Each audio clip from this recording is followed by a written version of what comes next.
요즘 자율주행차에 대한 관심이 정말 뜨겁죠. 전기차가 대세로 자리 잡으면서 특히 테슬라 같은 브랜드는 자율주행 기술로 온갖 주목을 받았습니다. 그런데 최근 충격적인 사건이 발생해서 많은 사람들이 자율주행 시스템에 대한 신뢰를 다시 돌아보게 됐습니다. 오늘은 바로 이 테슬라 자율주행 차량에서 벌어진 대참사와 이에 얽힌 사건들에 대해 이야기해 보려고 합니다. 먼저 구독과 좋아요 부탁드립니다. 최근 2025년 3월 13일 미국 캘리포니아주에서 한 차량 사고가 발생했어요. 사고 원인을 조사하던 당국은 놀랍게도 테슬라의 자율주행 시스템에 문제가 있었다는 사실을 밝혀냈습니다. 피해 운전자는 자신이 전체 운전을 자율주행 모드에 맡겼다고 주장했는데 이 기능이 완벽하지 않았다는 게 확인된 거죠. 특히 시스템이 신호를 제대로 인식하지 못해서 과속은 물론이고 교통신호를 무시하는 바람에 단 2시간 만에 과태료를 34번이나 받은 겁니다. 과태료뿐 아니라 결국 다른 차량과 충돌까지 이르렀고 다행히 큰 인명피해는 없었지만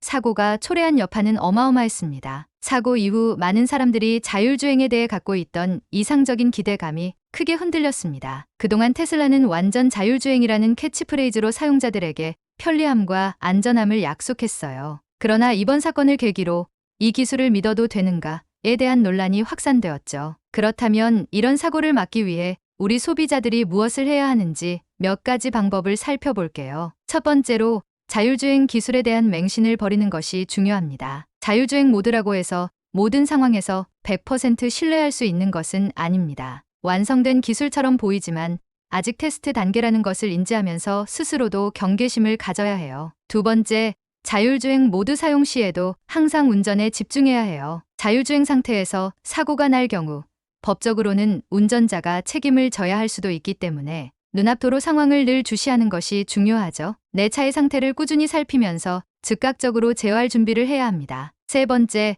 정기적으로 자동차 소프트웨어를 업데이트하세요. 테슬라는 시중에 나가 있는 차량도 소프트웨어 업데이트를 통해 기능을 강화하고 오류를 수정합니다. 이를 무시하고 오래된 시스템을 쓰는 것은 결국 사고 가능성을 높이는 일과 같아요. 네 번째, 나의 주행 습관과 자율주행 시스템을 잘 이해하세요. 자율주행 시스템마다 반응하는 방식이 다를 수 있고 내가 자주 가는 도로나 도심 지역에서 이 시스템이 어떻게 작동하는지 경험을 통해 익히는 것도 중요합니다. 이를 알면 예측하지 못한 사고를 어느 정도 줄일 수 있어요. 다섯 번째, 기술 오류를 감지했을 땐 즉시 신고하세요. 내가 겪은 문제나 버그를 제조사에 알리는 것이 안전한 기술 개발로 이어지는 데 큰 도움이 됩니다. 많은 사람이 비슷한 문제를 겪고 있다면 제조사도 더 적극적으로 개선에 나서겠죠. 정리하자면 자율주행 기술은 아직 완벽하지 않다는 점을 인지하고 맹신하지 않는 태도가 중요합니다. 자율주행 모드에서도 운전에 집중하며 상황을 계속 살피고 자동차 소프트웨어를 최신 상태로 유지하는 것도 필수적이죠. 또한